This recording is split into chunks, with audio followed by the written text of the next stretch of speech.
Hello everyone, welcome to PSC study. इस class में हम स्टैटिक जीके का टेस्ट देखेंगे, जिसमें स्टैटिक जीके होगी, साइंस की होगी, पॉलिटी, हिस्ट्री, ज्योग्राफी सभी की होगी।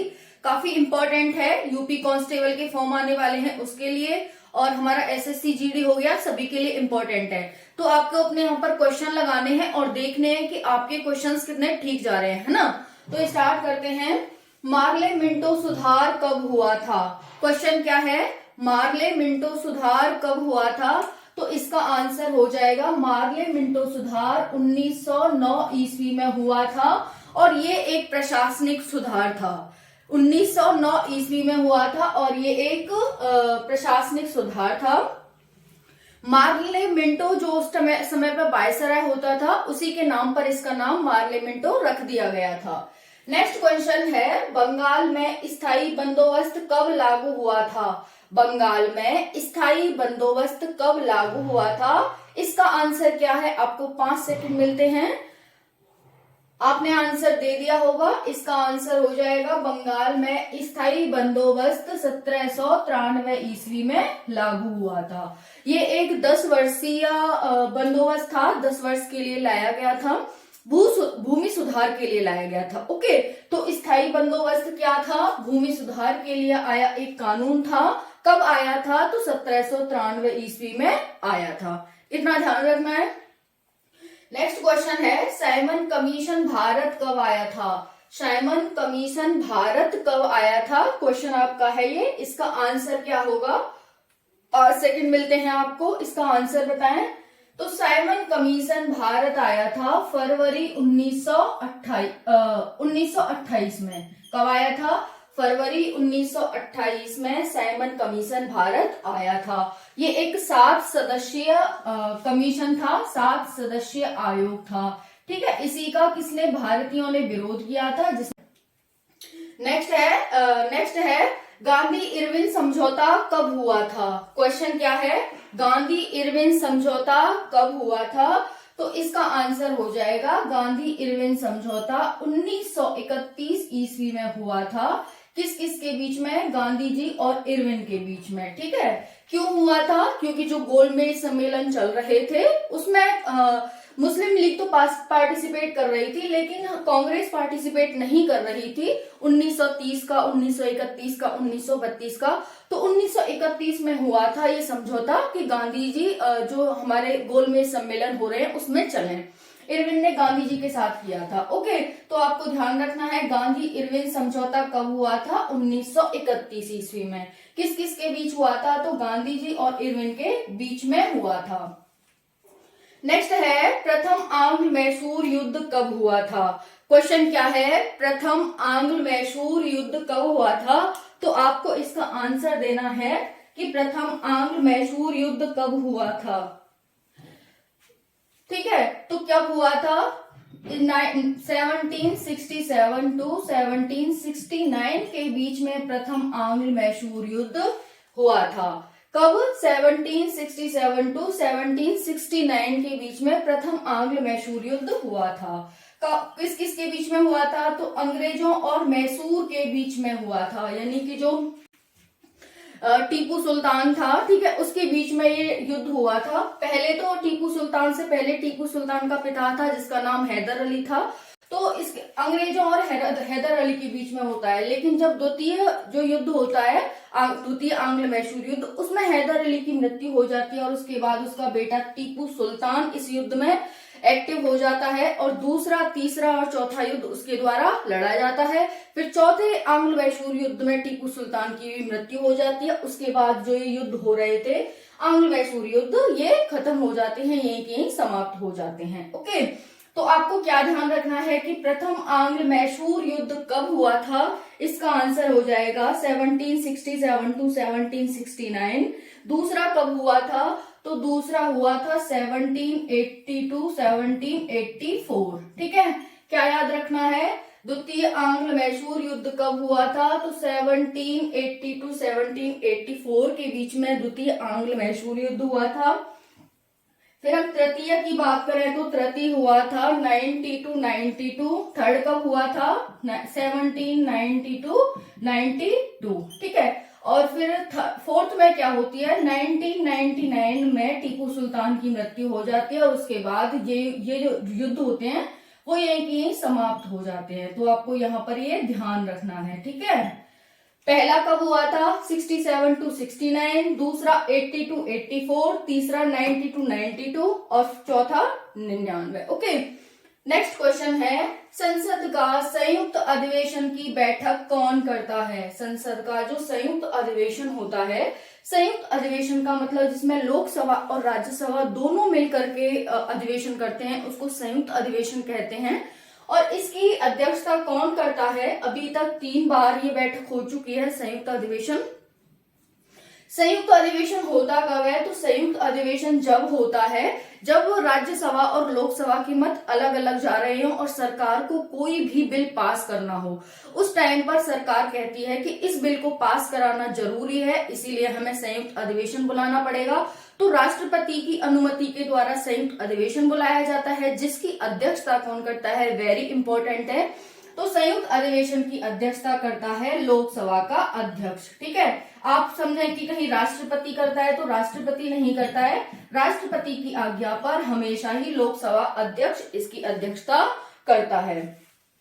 तो संसद का संयुक्त अधिवेशन की बैठक की अध्यक्षता कौन करता है, आंसर इज लोकसभा अध्यक्ष। ओके, नेक्स्ट क्वेश्चन है, भारत का राष्ट्रीय खेल क्या है। भारत का राष्ट्रीय खेल क्या है, इसका आंसर हो जाएगा हॉकी। ओके, तो क्या ध्यान रखना है, भारत का राष्ट्रीय खेल हॉकी, ठीक है। मेजर ध्यानचंद के जन्म दिवस के अवसर पर 29 अगस्त को प्रतिवर्ष हॉकी मतलब खेल दिवस के रूप में मनाया जाता है।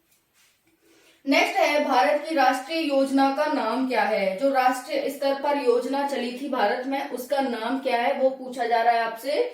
तो आंसर हो जाएगा पंचवर्षीय योजना। क्या हो जाएगा, पंचवर्षीय योजना। ओके, तो यहाँ पर ध्यान रखना है, जो हमारी 12 पंचवर्षीय योजना आई थी वो एक राष्ट्रीय योजना थी।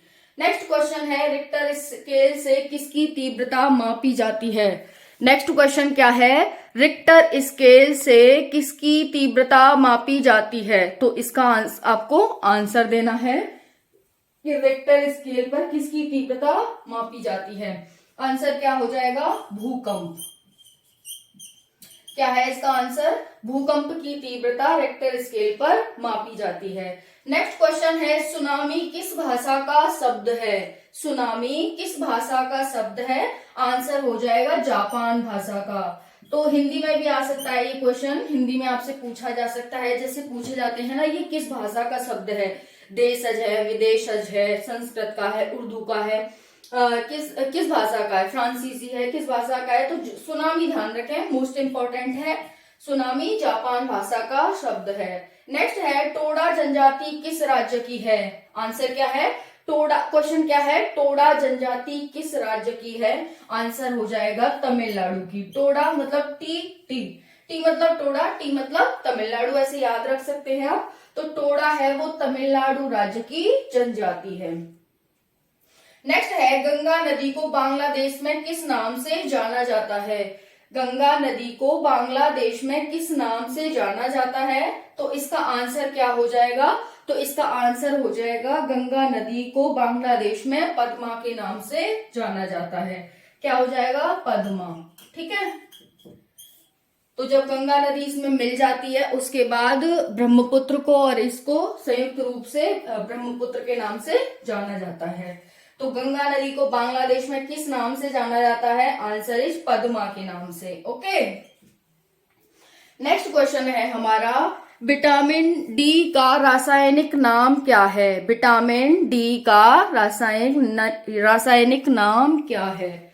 तो इसका आंसर क्या हो जाएगा, विटामिन डी का रासायनिक नाम क्या है, इसका आंसर हो जाएगा कैल्सीफेरोल। क्या है, कैल्सीफेरोल इसका रासायनिक नाम है, ठीक है। किसका है ये, विटामिन डी का। जैसे विटामिन डी लेते हैं धूप में बैठ के, हमें धूप से विटामिन डी मिलती है, दूध से भी मिलती है। तो विटामिन डी का मतलब कैल्शियम है ना, और इसीलिए ऐसे ध्यान रख सकते हैं कि विटामिन डी का रासायनिक नाम कैल्सीफेरोल है ना। स्टार्टिंग के नाम से आप इसे याद रख सकते हैं। नेक्स्ट क्वेश्चन है, 1024 बाइट किसके बराबर है। क्वेश्चन क्या है, 1024 बाइट किसके बराबर है? तो इसका आपको आंसर देना है 1024 बाइट किसके बराबर है? तो आंसर क्या हो जाएगा इसका? 1 किलो बाइट के। क्या हो जाएगा? 1 किलो बाइट के बराबर है ना? तो 1024 बाइट किसके बराबर है? आंसर इज 1 किलो बाइट के बराबर है। नेक्स्ट क्वेश्चन है, वनस्पति तेलों को संतृप्त वसाओं में परिवर्तित करने के लिए किस गैस का प्रयोग किया जाता है? वनस्पति तेलों को संतृप्त वसाओं में परिवर्तित करने के लिए किस गैस का प्रयोग किया जाता है? तो इसका आंसर हो जाएगा हाइड्रोजन। ठीक है, तो हाइड्रोजन गैस का प्रयोग किया जाता है जो वनस्पति तेल होते हैं उन्हें संतृप्त वसाओं में परिवर्तित करने के लिए। ओके, जैसे संतृप्त वसा का क्या मतलब हो गया? मिक्सर है कोई, ठीक है, उसमें बहुत सारी इम्प्योरिटी है, उसे हमें शुद्ध करना है, तो उसके लिए हम हाइड्रोजन का उपयोग करते हैं, ऐसे समझो। ठीक है, नेक्स्ट है CH3OH का रासायनिक नाम क्या है? CH3OH का रासायनिक नाम क्या है? आंसर हो जाएगा मेथिल एल्कोहल। मेथिल एल्कोहल इसका क्या हो जाएगा? एल्कोहल इसका रासायनिक नाम हो जाएगा CH3OH का। ओके, तो ये किसका है? हमारा केमिस्ट्री का क्वेश्चन हो गया। ठीक है, ये किसका हो गया? ये भी केमिस्ट्री का क्वेश्चन हो गया। ये किसका हो गया? तो ये फिजिक्स का या फिर फिजिक्स का हो गया। ठीक है, ये किसका हो गया? तो ये हमारा केमिस्ट्री का क्वेश्चन हो गया। यहाँ पर अगर मैं इसकी बात करूं तो ये इकोनॉमी का क्वेश्चन हो गया। ठीक है, और इसकी बात करूं तो ये हिस्ट्री के क्वेश्चन हो गए हमारे पास। ठीक है, ये सारे पूरे ये हिस्ट्री के क्वेश्चन हो गए। उसके बाद मैं बात करूं रिक्टर स्केल में किसकी तीव्रता मापी जाती है? तो रिक्टर स्केल ये हो गया हमारा ज्योग्राफी से, है ना। फिर उसके बाद सुनामी किस भाषा का शब्द है? ये भी उसी का हो गया। टोडा जनजाति ये हमारी हिस्ट्री से हो गया। गंगा नदी बांग्लादेश में, ये भी हिस्ट्री से हो गया, है ना। फिर यहाँ पर है विटामिन D5 की कमी से कौन सा रोग हो जाता है? क्वेश्चन क्या है? विटामिन B5 की कमी से कौन सा रोग हो जाता है? तो इसका आंसर आपको बताना है। विटामिन B5 की कमी से कौन सा रोग हो जाता है? आंसर हो जाएगा पेलाग्रा। क्या हो जाएगा? पेलाग्रा नामक रोग विटामिन B5 की कमी से हो जाता है। ठीक है, अब नेक्स्ट क्वेश्चन है, ट्यूबरक्लोसिस संक्रमण किस बैक्टीरिया के द्वारा होता है?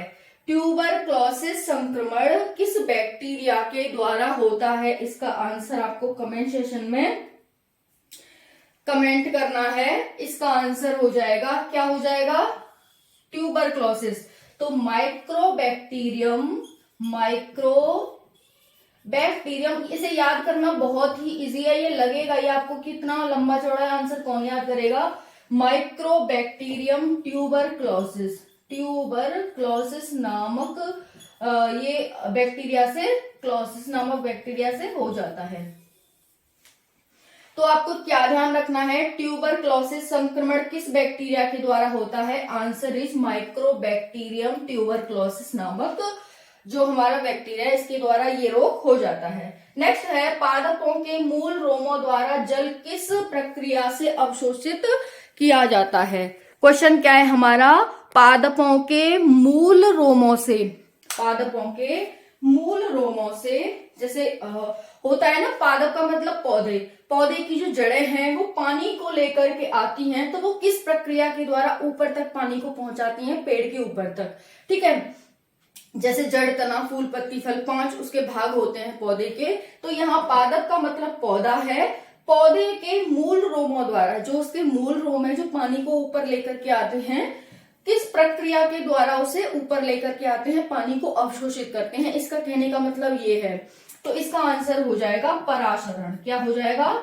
हिंदी में इसे पराशरण कहते हैं और इंग्लिश में इसे ओस्मोसिस कहते हैं। ओके, तो ओस्मोसिस याद रखना है या फिर पराशरण याद रखना है। इस प्रक्रिया के माध्यम से कोई भी पौधा है वो ऊपर तक पानी को ले जाता है, उसके रोम ले जाते हैं। ठीक है, नेक्स्ट है, लाहोसे पर्वत श्रेणी किस देश में स्थित है? हमसे क्या पूछा है? लाहोसे पर्वत श्रेणी किस देश में स्थित है? तो आंसर क्या हो जाएगा इसका? नेपाल। लाहोसे पर्वत श्रेणी नेपाल में स्थित है, जो कि वही हिमालय पर्वतमाला का ही भाग नहीं है। ठीक है, तो हमने इसमें सभी के क्वेश्चन देखे, साइंस के, साइंस के, हिस्ट्री के, पॉलिटी के, ज्योग्राफी के, सभी के क्वेश्चन देखे। यहाँ पर ये आप देख सकते हैं पॉलिटी का क्वेश्चन है, संसद का संयुक्त अधिवेशन की अध्यक्षता कौन करता है ना, एक वो सभी के क्वेश्चन है। तो इसी तरह से आपको ये टेस्ट कैसा लगा, कितने इसमें आपके आंसर ठीक गए, ये भी मुझे कमेंट सेक्शन में कमेंट करके बताना आप। ओके, और जय हिंद, जय भारत, हंसते रहें, मुस्कुराते रहें, बाय बाय।